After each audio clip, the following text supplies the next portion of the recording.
Môžem ťa zastaviť. Som sa rozprával dneska s mamou, vieš.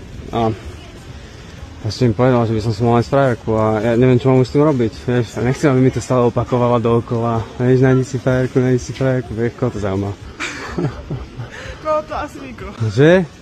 Jak sa voláš? Teší ma. Ty odkiaľ ideš? Asi si prišiel teraz asi, že? Áno. Ja už mám mal odchodia zrovna.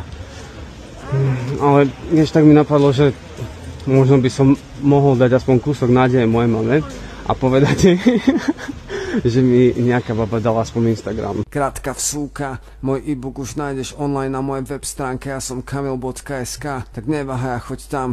Inak, dáš mi tvoj e-mail? Môžem ti dať. Áno, no dobre. Neboj sa, ja ťa už opustím, nechcem, aby si bola nejaká nervózna. Nemám ale iPhone, nevadí. Nevadí. To neriešim. Začnem ťa sledovať a Dobre. kľudne ti aj napíšem. Dan to máme prečítať, že takto to je, fakt som... Ukáž fotku, či ma schvaluje. Podľa mňa ťa schváli, lebo ja mám dobrý vkus. Dobre, už som ťa začal sledovať. Dobre, tak pekný deň maj zatiaľ. Čau.